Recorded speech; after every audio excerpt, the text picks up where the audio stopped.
गुरुदेव को नमन। जय श्री मधुसूदन।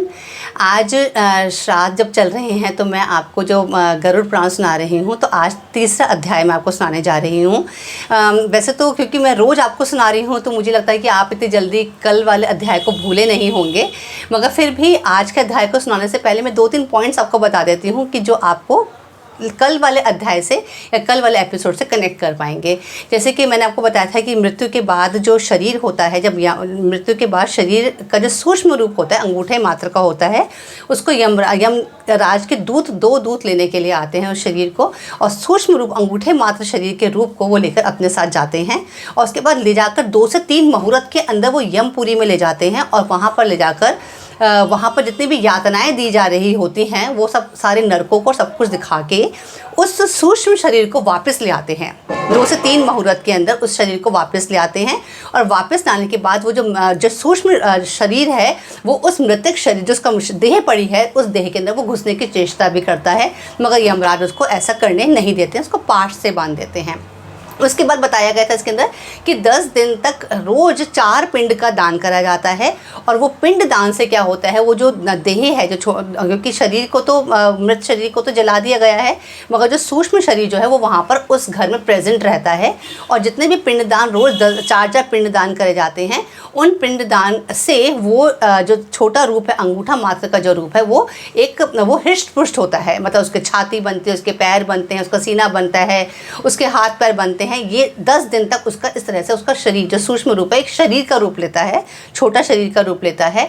उसके बाद फिर जब वो रूप ले लेता है, उसके बाद फिर यमराज उस रूप को 10 दिन के बाद 11वें-12वें दिन से उसको फिर जब उसका पुष्टि हो जाती है, वो खा लेता है, उसकी पुष्टि हो जाती है, उसके बाद फिर उसको अपने साथ लेकर जाते हैं। और जब अपने साथ लेकर जाते हैं तो 17वें दिन तक उसको रास्ते के अंदर वो बहुत लंबा रास्ता तय करता है। जो रास्ते का जो वो बताया है, जो मार्ग का जो वो बताया है कितना योजन बड़ा है, वो जो मार्ग है वो जो तय करता है, वो जो आत्मा जो तय करती है, वो 247 योजन का मार्ग तय करके 17वें दिन के बाद 18वें दिन से उसके बाद वो जब मैं आपको कल बताया था कि 16 नगर हैं वहाँ पर, उन 16 नगरों में जाती है 18वें दिन से, मतलब 17वें दिन तक जो आत्मा है वो 247 योजन का रास्ता तय करती है। और उसके बाद रास्ते में उसको बहुत ज़्यादा प्रताड़ित करा जाता है, और रास्ते में ही वैतरणी नदी भी पड़ती है, और वैतरणी नदी को पार करने के बाद उसके बाद वो फिर 16 नगरों में जाता है। और फिर 18वें दिन से जब वो 16 नगरों में जाता है तो पहला जो नगर है वो सौम्यपुर है। सारे नगर मैंने आपको कल बता दिए थे। पहला नगर सौम्यपुर है, और आखिरी जो नगर है उसका नाम है बहुभीतिपुर। तो बहुभीतिपुर आखिरी नगर है। उस आखिरी नगर के अंदर जाने के बाद तब तक इस बीच में 1 वर्ष बीत जाता है, मतलब हर महीने भी पिंडदान करा जाता है पुत्र के द्वारा, और हर महीने के पिंडदान से वो जो प्रेत मतलब जो प्रेत मैंने आपको बताया था, इसमें प्रेत शब्द इस्तेमाल करा गया है। प्रेत का मतलब वो प्रेत नहीं है, प्रेत का मतलब जब तक उस आत्मा को मुक्ति नहीं मिल रही तब तक उसको प्रेत बोला गया है। या आप उस मनुष्य को आप मनुष्य बोल दीजिए, व्यक्ति बोल दीजिए, तो उसको वो वहाँ पर उसके बाद वहाँ पर 16 नगरों में रहने के बाद फिर वो उसके बाद यमराज की पुरी में उसको लेकर जाया जाता है। और यमराज की पुरी के अंदर जाकर फिर यमराज जो हैं चित्रगुप्त महाराज हैं, यमराज हैं, फिर उसके सारा लेखा जोखा देखकर उसको फिर उस प्रकार से बाद में भी दंड देते हैं।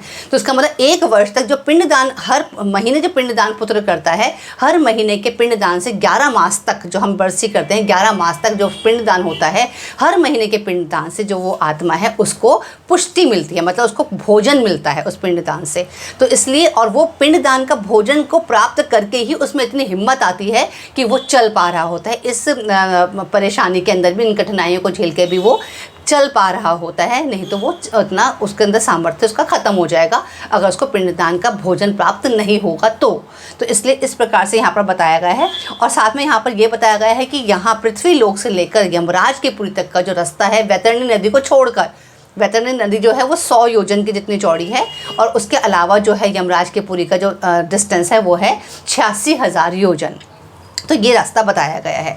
तो ये सारी चीज़ें हमने कल तक मैंने आपको बताई थी। आज तीसरा अध्याय शुरू कर रही हूँ। तो तीसरे अध्याय के अंदर वो कहते हैं कि जैसे मैंने अभी आपको बताया कि जब आत्मा को वहाँ लेकर जाया जाता है तो आत्मा जो वहाँ पर द्वारपाल है उनको प्रतिहार बोलते हैं। प्रतिहार जो है वो जो वहाँ पर प्रेजेंट होते हैं तो उनको फिर वहाँ पर बताया जाता है कि इस तरीके से आत्मा आई है। प्रतिहार जाकर अंदर चित्रगुप्त जी को बताते हैं। फिर चित्रगुप्त जी जो हैं वो श्रवण, यहाँ पर दो चीज़ें नाम बताए गए, श्रवण और श्रवणियाँ बताई गई हैं। श्रवण को मतलब पुरुष की तरह से बताया गया है और श्रवणियों को उनकी स्त्रियों की तरीके से बताया गया है। तो श्रवण और श्रवणियाँ इसमें लिखा गया है कि वो इस पूरे ब्रह्मांड के अंदर घूमती हैं और वो उनमें इतना सामर्थ्य होता है कि वो किसी मनुष्य के अंदर क्या चल रहा है, मन से वो क्या सोचता है, उसके भाव कैसे हैं, वो कौन से कार्य बुरे कर रहा है, तो ये सारी चीज़ों का उनको सब कुछ दिखता है, वो सब कुछ जानती हैं। तो इसका वो श्रवण और श्रवणियाँ जो हैं वो फिर चित्रगुप्त जी को बताती हैं कि इस मनुष्य ने कौन कौन से अपने जीवन के अंदर पाप कर्म करे हैं। फिर चित्रगुप्त जी वैसे तो वो सब कुछ जानते हैं, फिर भी वो श्रवण से पूछते हैं। फिर इसी प्रकार से यमराज भी सब कुछ जानते हैं, मगर फिर वो फिर चित्रगुप्त जी से पूछते हैं। मतलब फिर चित्रगुप्त जी यमराज को अपडेट देते हैं कि इस मनुष्य के जीवन के अंदर इसने ये मतलब बुरे कर्म करे हैं। तो उसके बाद फिर यमराज जो दंड देते हैं वो फिर उसके बाद तो अब नरक तो शुरू हो रहे हैं। अभी तक नरकों तक मनुष्य पहुंचा नहीं था, तो रास्ते की बातें थी सारी के सारी। 1 वर्ष तक तो उसने रास्ता तय करा है सारे पुरों में जाकर। तो उसके बाद आगे यहाँ पर लिखा हुआ है, सूर्य चंद्रमा वायु अग्नि आकाश भूमि जल हृदय यम दिन रात दोनों संध्याएं और धर्म ये मनुष्य के वृतांत को जानते हैं। मतलब हम सोचते हैं कि हमने कोई छुपकर कर्म करा और किसी को पता नहीं चला, तो यहाँ पर लिखा गया है ये सब चीज़ें हर मनुष्य के हर कर्म को जानती हैं। धर्मराज चित्रगुप्त श्रवण और सूर्य आदि मनुष्य के शरीर में स्थित सभी पाप और पुण्य को पूर्णता देखते हैं। इस प्रकार पापियों के पाप के विषय में सुनिश्चित जानकारी प्राप्त करके यम उन्हें बुलाकर अपना अत्यंत भयंकर रूप दिखाते हैं। अब यमराज का रूप कैसा है वो आप सुनिए। वे पापी यम के ऐसे भयंकर रूप को देखते हैं। जो पापी हैं वो क्या है, यम का रूप क्या है, जो हाथ में दंड लिए हुए बहुत बड़ी काया वाले भैंसे के ऊपर संस्थित प्रलयकालीन मेघ के समान आवाज़ वाले, काजल के पर्वत के समान, मतलब काला, इनका रूप जो काला है जो पर्वत के समान है, बिजली के प्रभाव वाले, आयुधों के कारण भयंकर, 32 भुजाओं वाले, 3 योजन के लंबे चौड़े विस्तार वाले, मतलब उनका अपने शरीर का, यमराज के अपने शरीर का भी इतना विस्तार है कि वो 3 योजन है, बावली के समान गोल नेत्र वाले, बड़ी बड़ी दाढ़ों के कारण भयंकर मुख वाले, लाल लाल आँखों वाले और लंबी नाक वाले हैं। मृत्यु और ज्वर आदि से संयुक्त होने के कारण चित्रगुप्त भी भयावह हैं।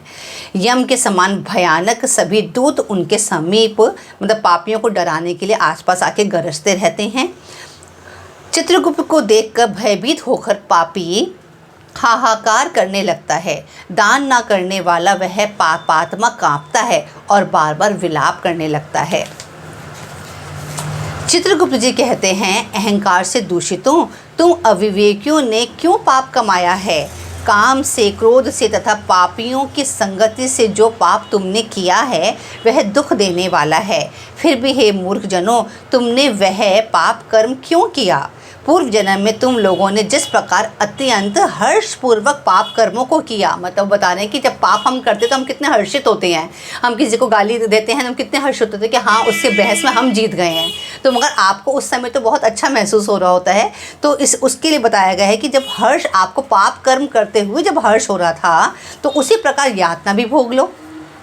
तो भगवान मतलब चित्रगुप्त जी ये सब उस आत्मा को बोल रहे हैं। उसके बाद बोलते हैं, धर्मराज निश्चल बैठे हुए उन पापियों को देखकर उनके पापों का मार्जन करने के लिए यथोचित दंड देने की आज्ञा करते हैं और यम की आज्ञाकारी प्रचंड और चंडक आदि नाम वाले दूत एक पाश से उन्हें बांधकर नरक की ओर ले जाते हैं।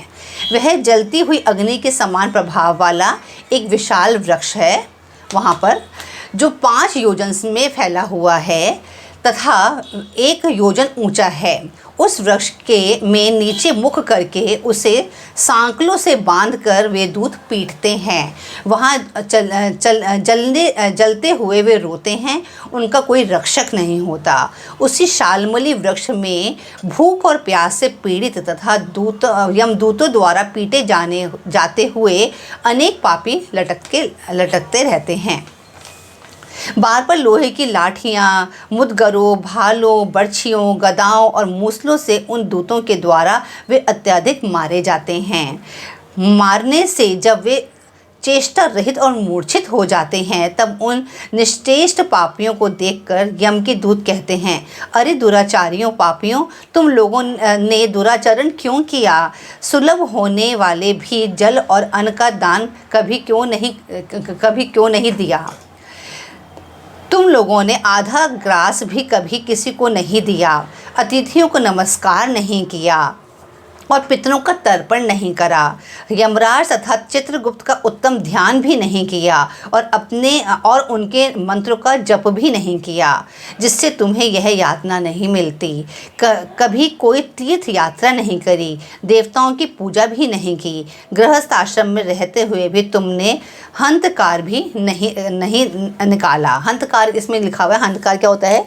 जैसे इसमें तो लिखा हुआ है कि हंतकार जिसे कहते हैं कि मतलब आप कोई भी जो स्त्री है घर की, वो सवेरे जब अपना पूरा चौका लगाती है तो उस समय खाना बनाते समय उसको कुत्ते का, गाय का, चींटी का, कौवे का और इसका मतलब हिस्सा निकालना चाहिए। मगर उसमें साथ में लिखा है कि अगर वो चीज़ विधान नहीं कर पाते रोज़, तो रोज़ कम से कम एक रोटी गाय के नाम की जो निकालते हैं तो वो हंतकार कहलाता है। तो वो यहाँ कहते हैं तुमने हंतकार भी नहीं करा। भगवान हरि ही ईश्वर हैं, वे ही अपराधों को क्षमा करने में समर्थ हैं। पीटे जाने के मतलब समर्थ हैं, बता रहे हैं, पीटे जाने के कारण वे जलते हुए अंगार के सामने नीचे गिर जाते हैं। गिरने से उस शालमली वृक्ष, जो मैंने आपको बताया था, शालमली वृक्ष उनको उल्टा लटकाया गया था, वृक्ष के पत्तों से उनका शरीर कट जाता है। नीचे गिरते हुए उन प्राणियों को कुत्ते खाते हैं और वे रोते हैं। रोते हुए उन प्राणियों के मुख में यमदूत धूल भर देते हैं तथा कुछ पापियों को विविध पाशों में बांधकर मुदगरों से पीटते हैं। कुछ पापी ओर से काष्ठ की भांति 2 टुकड़ों में किए जाते हैं, मतलब उनको 2 टुकड़ों में बांट दिया जाता है और कुछ भूमि पर गिरकर कुल्हाड़ी से खंड खंड किए जाते हैं। कुछ को गड्ढे में आधा गाड़ कर सिर में बाणों से भेदन किया जाता है।